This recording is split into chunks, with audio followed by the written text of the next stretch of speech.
안녕하세요. 관계부교 이재입니다. 이번 시간은 265페이지의 주택관리사 등에 관한 내용을 함께 보도록 하겠습니다. 의무가해상 공택의 관리 책임자 되기 위해서는 주택관리사의 자격을 가져야 됩니다. 그래서 주택관리사와 관련된 내용들을 함께 봐주시는데, 양걸 1번에는 주택관리사 자격과 관련되어 동그라미 1번 주택관리사보, 그리고 2번 주택관리사입니다. 관리체가 공동택단지에 관리기구를 두게 되면 그 관리기구의 책임자로서 관리사무장을 배치하도록 되어 있습니다. 소장이 될 수 있는 자격제도를 주택관리사라 표현하고 있습니다. 특별히 500세 이상의 공택의 경우는 주택관리사만 관리사무장이 될 수 있고, 500세 미만의 경우는 사 또는 부가 관리사무장이 될 수 있습니다. 그런 자격제도와 관련되어 보는 시험을 통해 자격을 취득하도록 되어 있고, 사의 경우는 일정한 경력을 확보한 때 사 자격을 취득하게 됩니다. 만약 소장 경력을 확보했다고 하면 3년 이상의 경력을 확보한 때 사 자격을 취득할 수 있고, 그 밖에 직원 경력이라면 5년 이상의 경력을 확보해야만 주택관리사 자격을 취득할 수 있습니다. 특별히 관리기구 안의 직원 중에 청소, 경비, 소득과 관련된 업무를 담당한 경력에 대해서는 부정하는 점을 확인해 놓습니다. 그래서 우리 교재 265페이지에는 사자격과 관련된 경력 확보에 관한 사안들을 각각 두게 되는데 한번 살펴놓습니다. 그리고 두 번째입니다. 이런 자격을 취득함에 있어서 결격 사유가 없는 때에만 주택관리사가 될 수 있습니다.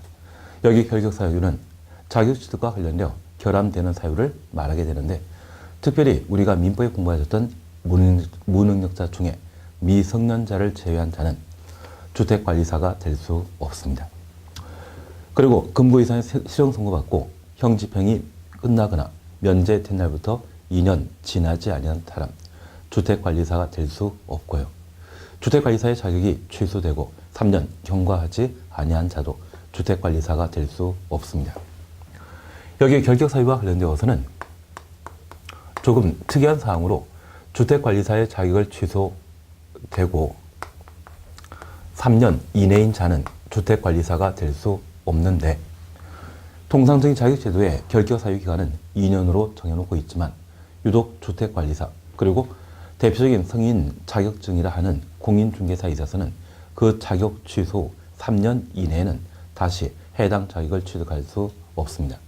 이러한 몇몇 경우를 제외하고는 대부분 결격 사유 기간을 2년으로 정해놓고 있습니다. 조금 특이한 사항으로 살펴보시면서 자격 취소 3년 이내에는 주택관리사가 될 수 없다. 그 정도 확인해 놓습니다.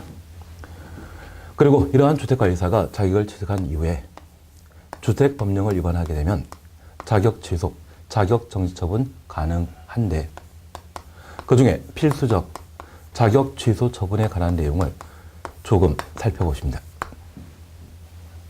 관리실무에서는 필수적 자격 취소 사유 외에 자격 정지 처분이나 자격 취소와 관련된 행정처분 기준에 관한 사항도 다루고 있는데, 우리 여기에서는 필수적 자격 취소에 대해서만 함께 살펴봅니다. 우리 옛날 영화 중에 친절한 금자씨라고 하는 영화 제목 들어본 적 있죠? 그걸 기억한다고 하면 쉽게 주택관리사의 필수적 자격 취소 사유를 정리할 수 있을 겁니다. 1번입니다. 거짓, 그 밖의 부정한 방법으로 자격을 취득한 경우에는 필수적 자격 취소 사유이고, 3번 결격 사유에 해당한 경우, 주택관리사의 자격을 취득한 이후에 결격 사유에 해당되는 파산, 그리고 피성년 후견인, 피한정 후견인의 선고를 받게 되었다고 하면 그때는 필수적 자격 취소 사유에 해당하게 됩니다. 그리고 5번입니다. 다른 사람에게 자기 명의를 사용하여 업무를 수행하게 하거나 자격증을 대여한 경우, 대여 동그라미 해놓습니다. 자격증 빌려주게 된다면 1년 이하의 징역, 1,000만 이하의 벌금의 처함과 동시에 필수적 자격 취소 사유에 해당하게 됩니다. 그리고 6번, 공동택 관리 업무와 관련되어 금고 이상의 실형 선고 받은 경우, 금고 동그라미 해놓습니다. 그리고 7번, 주택가이사 등이 동시에 2개 이상의 다른 공동단지에 취업한 경우 2개 이상 동그라미 놓습니다. 주택가이사 등이 자격정지 기간에 주택관리 업무를 수행한 경우 자격정지 동그라미 해놓습니다. 그러면 필수적 자격취득 사유는 양다리 걸친 금자씨, 결혼했다. 그리고 거짓, 부정한. 이 6가지 사유를 필수적 자격취득 사유로 정해놓고 있는데 매번 시험에 내게 된다고 하면 다음 중 주택가의 자격을 취소하여야 하는 것. 그러면 이 6가지 중에 하나를 찾아주는 게 시험 문제의 정답을 찾는 방식입니다.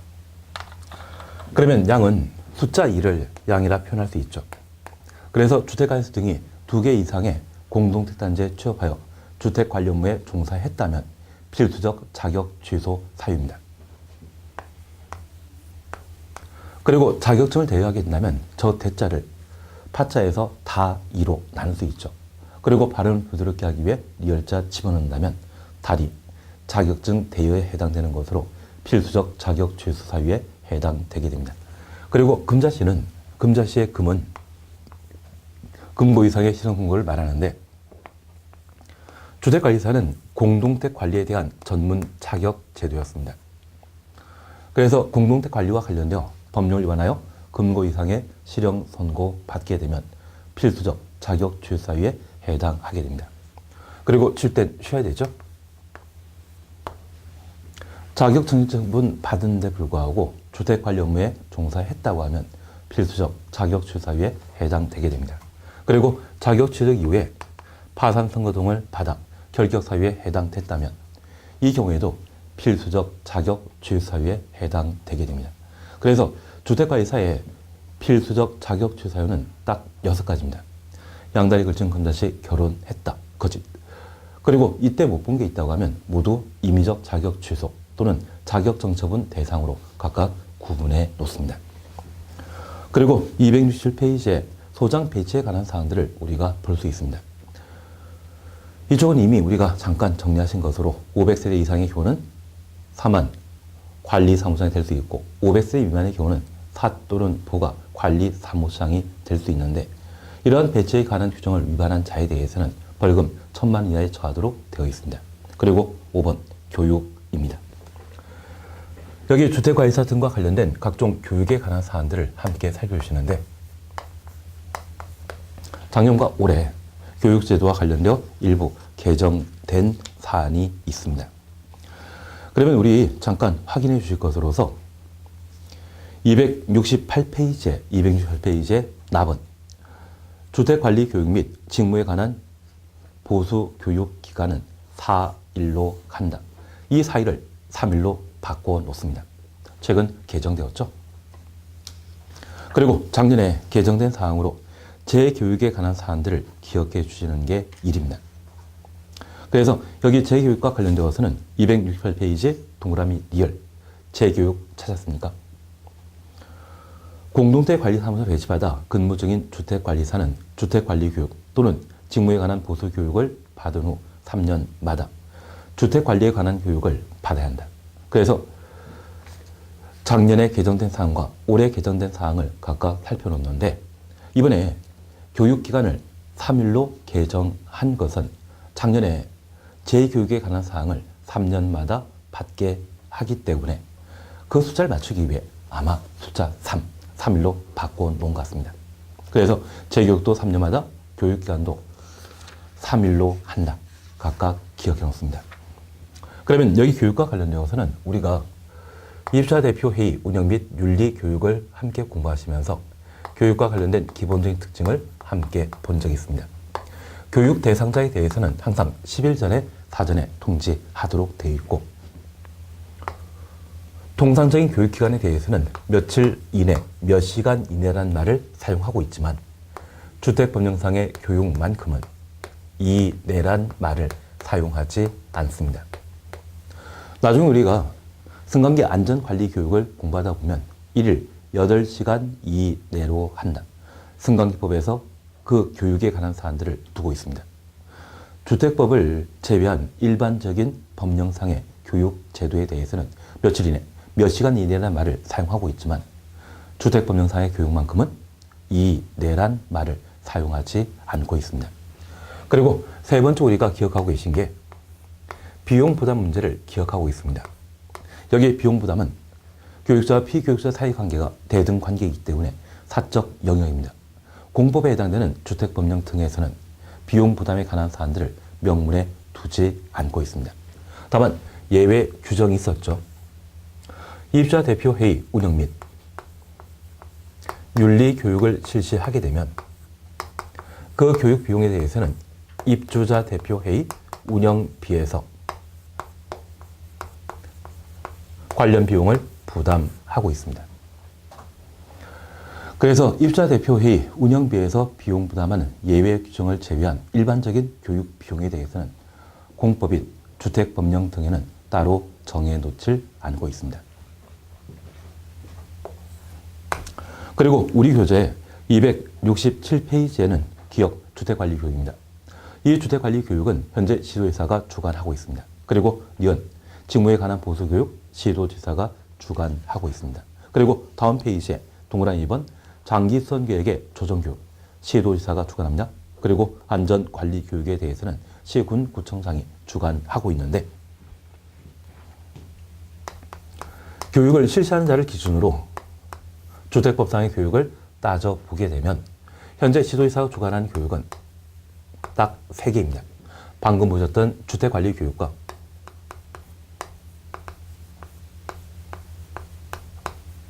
그리고 직무에 관한 보수교육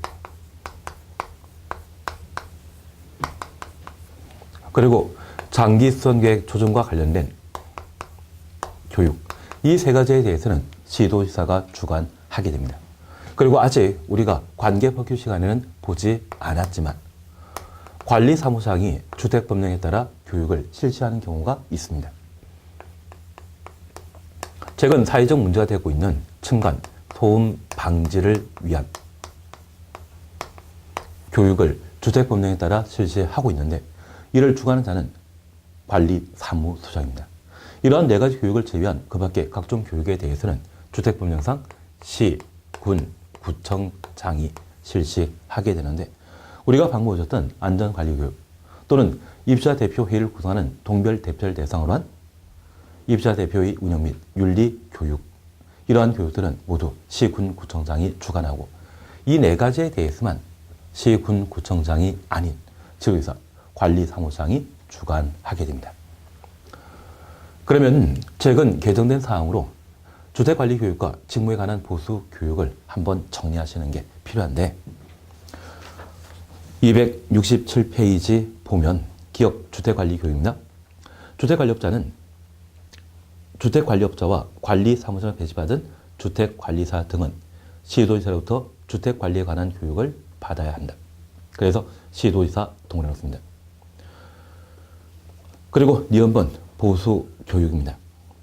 관리사무소에 배치받으려는 주택관리사 등이 배치 예정일부터 직전 5년 이내 관리사무장, 관리국의 직원, 주택관리업자의 임직원 경력이 없는 경우에는 시도지사 시사하는 관리사무장의 직무에 관한 보수교육을 이수하여야 관리사무자로 배치받을 수 있다. 이 경우 관리사무장의 직무에 관한 보수교육을 이수하고 관리사무소에 배치받은 주택관리사 등에 대해서는 관리사무장의 교육 의무를 이행한 것으로 본다. 바로 주택관리교육을 이행한 것으로 의제하고 있습니다. 그리고 보수교육은 사와 보를 구분하여 실시한다. 그리고 딕은 교육 시기와 관련되어 주택관리교육에 대해서는 주택관리업자와 관리사무장에 대해 각각 등록하거나 배치된 날부터 1년 이내 교육을 받도록 하고 있습니다. 그리고 교육기간은 각각 3일로 한다.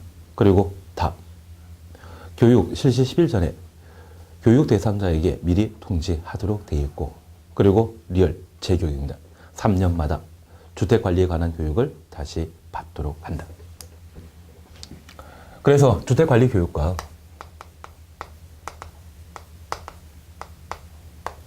직무에 관한 보수 교육을 각각 비교하게 되면 교육을 실시하는 자는 시도지사입니다. 그리고 두 번째입니다. 교육 대상자와 관련되어 주택관리 교육에 있어서는 주택관리업자 그리고 소장으로 현재 배치된 자 각각 등록한 날부터 또는 배치된 날부터 1년 이내 교육을 실시하기 때문에 이러한 교육 형태는 사후 교육 형태가 되게 됩니다.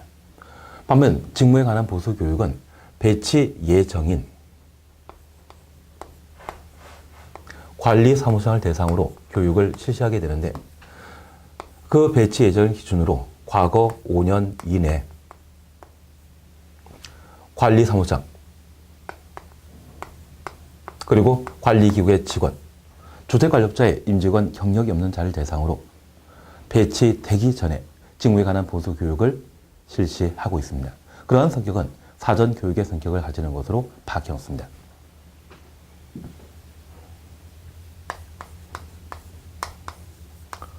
그리고 교육환급과 관련되어 우리는 그 교육기관이 각각 4일로 했던 것을 올해 법을 개정하여 주택관리교육과 직무에 관한 보수교육은 각각 3일로 교육기간을 정해놨고 주택관리교육에 없는 특징으로서 직무에 관한 보수교육에 있어서는 사와 보를 구분하여 교육을 실시하고 있습니다.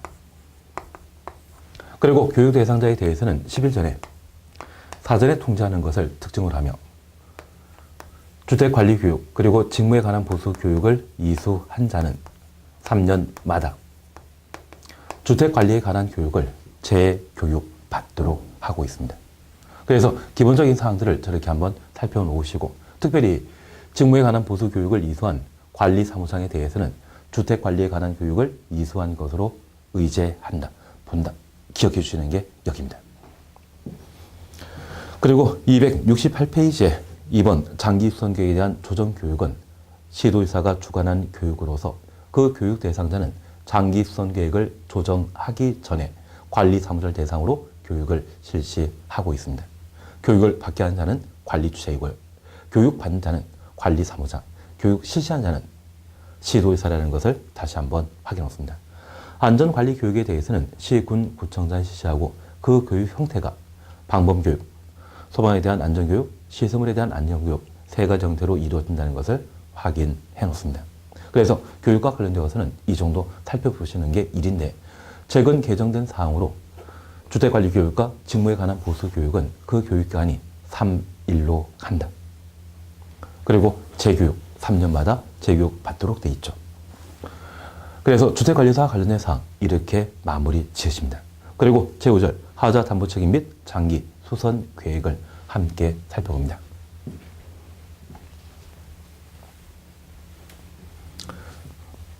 여기 하자 담보 책임은 건축물의 건축공사가 잘못되어 부실한 공사가 이루어졌다고 하면 그에 대한 책임을 지우는 제도입니다. 그래서 최근 대만 같은 경우는 지진이 발생해서 건물이 무너졌는데요. 그 건물 골격을 양철 깡통으로 구성해놨더라고요. 철근 들어갈 자리에 엉뚱한 게 들어가 있었거든요. 아마 지진이 발생하지 않고 건물에 건축공사가 완료되었다고 하면 그 건물 내 철근 등을 제대로 사용했는지 비파괴 검사라는 것을 실시하게 됩니다. 사실 건축공사가 다 완료되었는데 건축 자재를 제대로 사용했는지 확인하기 위해 벽을 일부 뚫어보고 철근 집어넣은 것 확인하는 건 아니겠죠. 그렇게 비파괴 검사를 실시하게 된다고 하면 그런 깡통이 들어가 있는 부분에 아마 철근 제대로 집어넣은 것으로 파악하여 사용 승인 등이 제대로 처리됐을 겁니다. 그렇게 공사를 잘못했다고 하면 그에 대한 책임 지어야 되죠. 그걸 우리 주택법에서는 하자 담보 책임이라 표현하게 됩니다. 그러면 이러한 하자 담보 책임과 관련되어 잠깐 구분해 주실 게 있습니다. 건축물 일반에 대한 하자 담보 책임에 대해서는 건설 산업기본법에서 다루게 됩니다. 그런데 그러한 건축물 중에 집합 건축물, 우리가 이제 충분히 공부하시다 보니 구분 소유권이 적용되는 건축물을 집합 건축물이라 하죠. 그 집합 건축물의 하자 담보 책임에 대해서는 집합 건물법에서 정해 놓고 그러한 집합 건물 중에 공동택에 대해서만 그 하자 담보 책임을 주택법령에서 다루게 됩니다. 그러면 우리 주택관리 자격증을 가지게 된다고 하면 기본적으로 의무관리상 공택의 관리 책임자 되지만 아파트가 아닌 오피스텔이나 또는 상가의 관리 책임자도 될 수 있죠. 그런 오피스텔에 하자 발견하게 된다면 그때 하자 담보 책임에 대해서는 집합 건물의 소유 및 관리에 관한 법률을 적용하는 겁니다. 주택법 적용하는 것 아니죠. 그래서 공동택에 대한 하자 담보 책임에 대해서만 주택법령을 적용하게 됩니다. 그러면 이러한 하자 담보 책임에 관한 사항을 함께 살펴주시는데, 공동택을 건설했던 사업 주체, 그리고 공동택을 건축했던 건축주, 이들의 공사상 잘못으로 공동택에 심각한 결함이 발생했다고 하면 그에 대한 책임을 지는 것을 하자 담보 책임이라 표현합니다. 이러한 하자 담보 책임은 영구히 적용되는 것이 아니라 하자 담보 책임관을 따로 제한하고 있습니다. 그래서 우리 교재 269페이지에는 10년 범위 내 대통령령이 정하는 기간만큼 하자 담보 책임을 지우고 있는데, 그 하자 담보 책임과 관련되어 시작하는 날 기산일을 최근 개정했습니다. 사실 공동택에 있어서는 전유 부분과 공용 부분으로 각각 나눌 수 있습니다. 여기 전유 부분이란 입주자 등이 거주하는 주거 공간을 말하고, 공용 부분이란 둘 이상 입주자 등이 함께 사용하게 되는 계단, 복도, 주차장 등을 말하게 되는데, 이 전유 부분에 대해서는 인도 1부터 하자 담보 책임이 시작되고, 공용 부분에 대해서는 사용 금사일부터 하자 담보 책임을 적용하게 됩니다. 그리고 이러한 하자 담보 책임에 대해서는 공동택을 구성하는 구조, 설비에 따라 하자 담보 책임관을 각각 달리 정하고 있는데, 내력 구조와 관련되어서는 그 하자 담보 책임을 10년 그리고 5년으로 정해 놓고 있습니다. 시설 설비에 대해서는 1년부터 4년 사이에 하자 담보 책임관을 각각 정해 놓고 있는데, 우리 교재 269페이지 찾았습니다. 동그라미 1번 담보 책임 및 하자 보수와 관련되어 세 번째 줄 보시면, 담보 책임에 관하여 전유 부분은 입주자에게 인도한 날부터, 공용 부분은 공동택의 사용 금사일 또는 건축법에 따른 공동택의 사용 승일부터 공동택의 내력 구조부별 시설 공사별로 10년 이내 범위에서 담보 책임을 지고 있습니다. 그리고 다음 페이지 보시게 되면 2번 하자 담보 책임과 관련되어 동그라미 기역 시설 공사와 관련된 하자 범위 및 하자 담보 책임관을 정해놓고 있는데, 가번 하자 범위 살펴놓습니다. 공사상 잘못으로 균열 등이 발생하여 건축물 등의 기능 동그라미 놓습니다. 미관 동그라미 놓습니다. 또는 안전 동그라미 놓습니다. 지장을 초래할 정도의 하자가 발생하게 되면 사업자의 책임 있는 하자로 파악하게 됩니다. 그래서 기능, 미관, 안전 세 가지 확인해 놓습니다. 그리고 270페이지의 표에는 하자 담보 책임 기간으로 1년부터 4년 사이의 기간을 각각 정해놓고 있는데, 특별히 철근 콘크리트 공사라고 하면 하자 담보 책임기간이 4년, 지붕 방수 공사인 경우에도 하자 담보 책임기간을 4년으로 정해놓고 있습니다. 관리 실무 시간에 하자 담보 책임 기간을 각각 구분하는 방법을 알려줄 겁니다. 주로 시험에 나오는 것은 3년짜리와 4년짜리가 시험에 주로 나오더라고요. 그리고 273페이지까지 가놓습니다. 동그라미 니은 보시게 되면 내력 구조부별 하자 범위와 하자 담보 책임관을 각각 정해놓고 있는데, 특별히 가번 살펴보면 내력 구조부에 발생한 결함으로 당해 공택이 무너지거나 안전진단 실시 결과 안전진단 동그라미 놓습니다. 당해 공택이 무너질 우려 있다 판정된 경우에는 사업체에게 하자 담보 책임을 적용하고, 그 하자 담보 책임관은 수직 구조에 해당되는 기둥과 내력벽의 경우는 10년, 수평 구조에 해당되는 바닥 등에 대해서는 하자 담보 책임관을 5년으로 정해 놓고 있습니다. 그리고 디귿, 안전진단에 관한 이야기를 우리가 표에서 하나 볼 수 있습니다. 그러면 우선 잠깐 구분해 놓게 있습니다.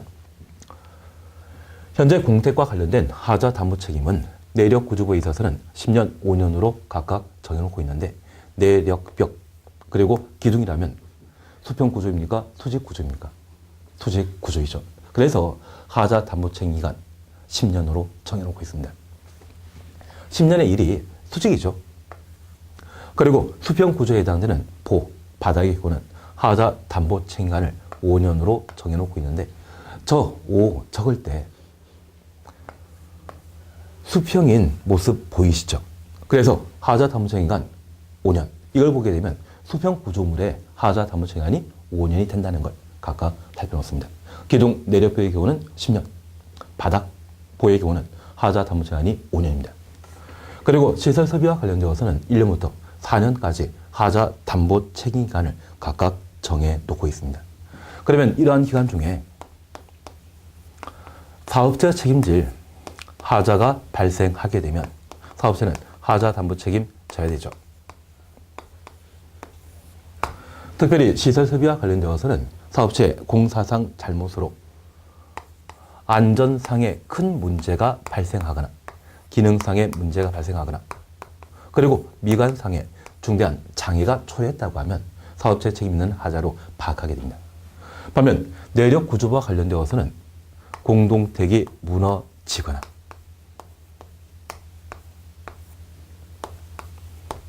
그리고 공동택의 안전진단 실시 결과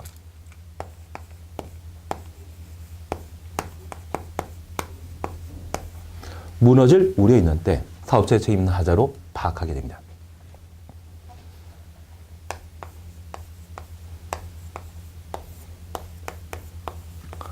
사실 이번 지진이 대만에 지진 발생했는데 그 지진 덕분에 무너진 건물이 있었습니다. 만약 그런 건물의 이해관계인이 건물을 건축하게 되었을 때 철근 집어넣지 않고 양철 깡통을 집어넣고 건물 만든 사실을 알고 있다고 하면 이 사람은 그 건물의 붕괴를 예상할 수 있습니다. 하지만 이러한 붕괴를 예상했다 할지라도 사업체에게 바로 책임지는 것이 아닙니다. 무엇? 실제 공동택이 무너지거나 시군구청장 지시한 안전진단 실시 결과 무너질 우려가 인정된 때만 사업체에게는 하자 담보 책임이 발생하게 됩니다. 그래서 만약 시험에 공동택이 무너질 우려가 있을 때 사업체는 하자 담보 책임 있다라고 하면 드립니다. 붕괴 우려 앞에는 항상 안전진단이라는 말을 봐야 됩니다.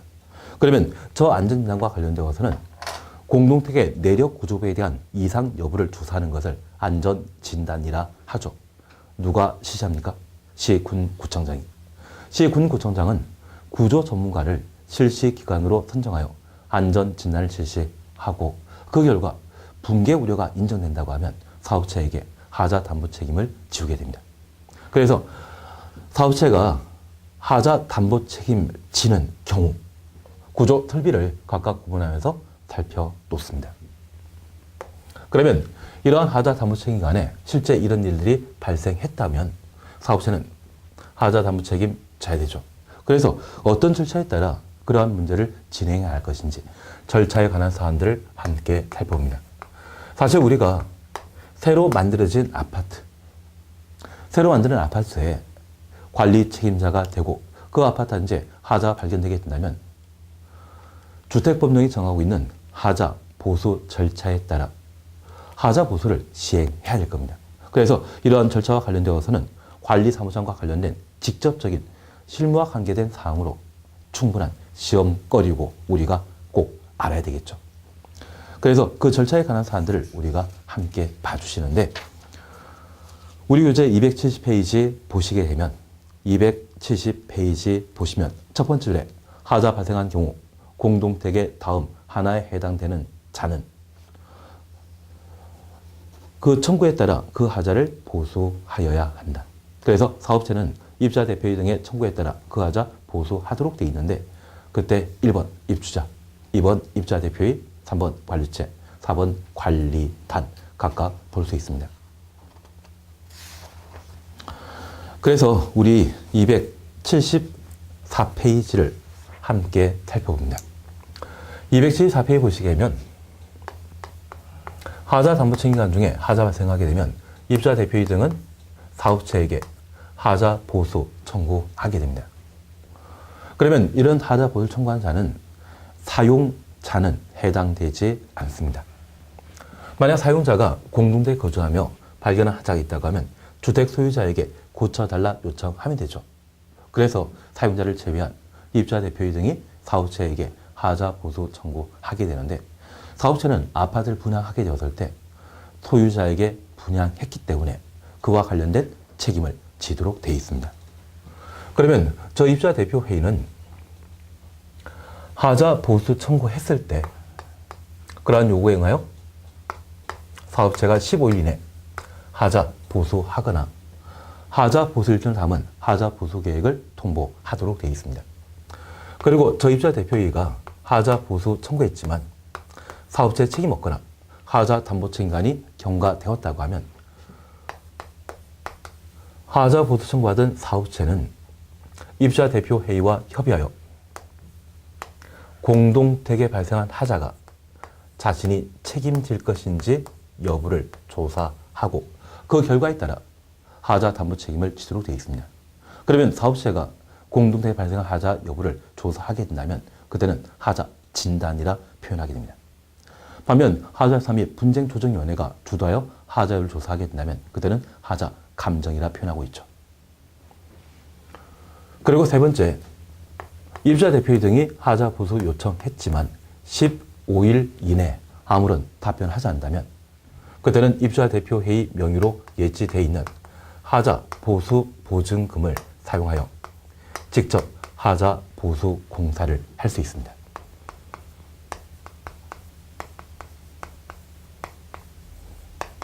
그래서 이 세 번째 경우에는 입주자 대표 회의가 공사를 담당할 사업자를 직접 선정하고 집행하도록 되어 있죠. 그래서 하자 담보 책임 기간에 하자가 발생하게 되면 이런 상황이 발생하게 됩니다. 기본적으로 우리가 기억해 주실 것은 입주자 대표회의 등이 하자 보수 요청했다고 하면 15일 이내 하자 보수하여야 한다. 그리고 15일 내에 답변하지 않는다면, 보수해 주지 않는다면 이러한 경우는 하자 보수 보존을 위하여 직접 하자 보수할 수 있습니다. 사업자 선정과 관련된 사항은 이미 우리가 해결했습니다. 그러면 이렇게 하자 보수 공사를 직접 하고자 한다면 저 하자 보수 보증금을 확보해야만 공사할 수 있죠. 현재 하자 보수 보증금은 금융기관에 지정되어 있거나 보증기관에서 하자 보수 보증금을 지급해야 됩니다. 그래서 하자 보수 보증금 등에 대한 지급 청구를 입주자 대표 회의가 할 수 있고요. 이런 지급 청구받은 금융기관 등은 30일 이내 하자 보수 보증금을 지급하도록 되어 있습니다. 그리고 이 돈으로 하자 보수 공사를 했다고 하면 그 돈을 어디에 사용했는지 하자 보수 보증금의 사용 내역이 있습니다. 그런데 이 하자 보수 보증금은 원래 실질적인 소유자는 입주자 대표 회의다, 사업체이다. 사업체의 돈이죠. 사업체에게 그 사용 내역을 통지할 필요가 있습니다. 그리고 최근 개정 사항과 관련되어 이 하자 보수 보증금을 사용한 공동택이 의무 관리상 공동택의 경우에는 시군 구청장에게 하자 보수 보증금의 사용 내역을 따로 신고하도록 되어 있는데 사용한 날부터 30일 내 하자 보수 보증금의 사용 내역을 시군 구청장에게 신고하도록 되어 있습니다. 그래서 우리 하자 보수 보증금 관련되어 어떤 방법으로 하자 보수 공사를 진행하게 되는지 그에 관한 사안들을 함께 확인해 보겠습니다. 그러면 274페이지에는 하자 보수 절차와 관련되어 동월 1번 하자 보수 요구, 그리고 2번 하자 진단입니다. 특히 하자 진단과 관련되어서는 사업체가 공동택의 하자 여부를 조사하게 된다면 그때는 하자 진단이라고, 위원회가 하자 여부를 조사하게 된다고 하면 그때는 하자 감정이라 표현하고 있습니다. 그리고 3번 입주자 대표회의 등의 직접 보수. 입주자 대표회 등이 하자 보수 청구했지만 15일 내 하자 보수하지 아니하면 하자 보수 보증금을 이용하여 입주자 대표 회의가 직접 하자 보수할 수 있죠. 그래서 우리 디귿 확인해 놓습니다. 입주자 대표회 등이 하자 보수 보증금을 청구한 경우 현금을 보증금으로 예치한 금융기관 등은 하자 보수 보증금 청구일부터 30일 내 지급하여야 한다. 그리고 리얼입니다. 입주자 대표회 등은 하자 보수 보증금의 사용 내역을 사업체에게 통보하여야 한다. 그리고 4번 하자 보수 보증금과 관련되어 동그라미 기업과 관련된 납번을 확인해 놓습니다.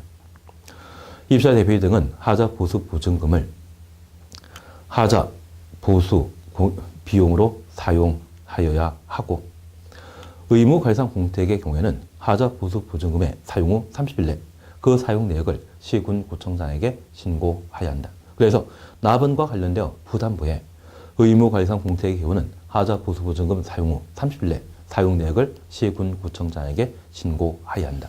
요걸 확인했습니다. 그래서 하자 보수 보증금에 하여 직접 입주자 대표회 등이 하자 보수하게 되면 금융기관에 지급 청구한 때 해당 금융기관은 며칠?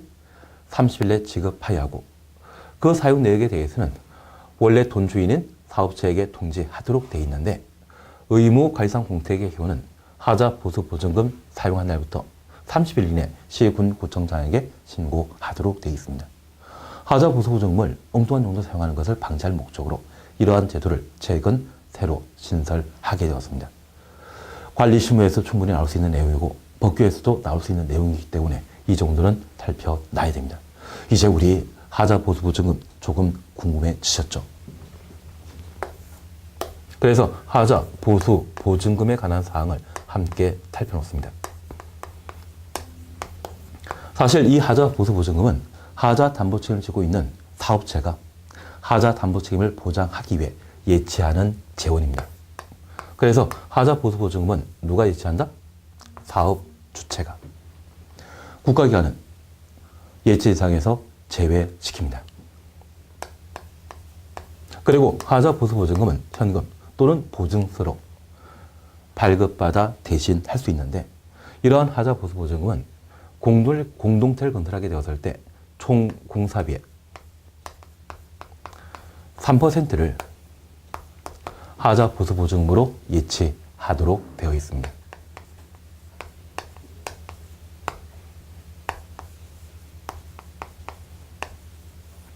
그리고 이러한 하자 보수 보증금은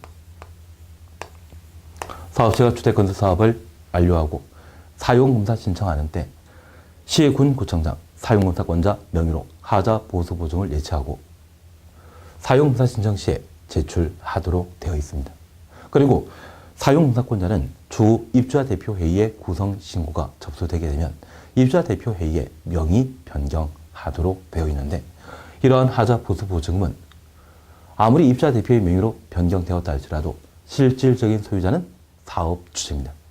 하자 담보 책임관 중에 아무런 문제 없이 하자 담보 책임관이 경과되게 된다면 그러한 경우는 하자 보수 보증금을 돌려받도록 되어 있거든요. 그래서 반환에 관한 문제가 발생하는 것이 특징입니다. 그러면 우리 교재에 275페이지에는 4번 하자 보수 보증금과 관련되어 가번 찾았습니다. 사업체가 예치해야 된다. 단서에 국가, 지방 다단체, 주택공사, 지방공사의 경우는 그러하지 아니하다. 그리고 니은 예치 절차와 관련되어 우리가 이미 보셨습니다. 사용공사 신청 시에 제출하도록 돼 있죠. 그리고 디귿 보증금액과 관련되어서는 100분의 3이란 말을 확인해 놓습니다. 그래서 총공사비의 100분의 3을 하자 보수 보증금으로 예치하도록 되어 있습니다. 그리고 276페이지에 동그라미 2열 하자 조사 방법 찾으셨죠. 여기 하자 조사 방법과 관련되어서는 줄만 쳐놓습니다. 가버립니다. 하자 조사는 현장 시설을 통하여 현장 실사 동원해 주십시오. 하자 부위와 설계 도수를 비교하여 측정하는 방법으로 한다. 그래서 하자 조사는 사무실에서 설계 도면을 보고 확인하는 것이 아니라 현장 방문해서 현장에서 처리하도록 되어 있습니다. 그래서 현장 실사라는 용어를 꼭 한번 확인해 놓습니다.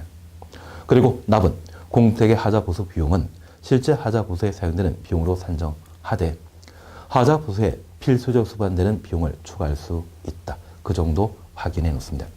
미음 하자 보수 종료 자셨죠?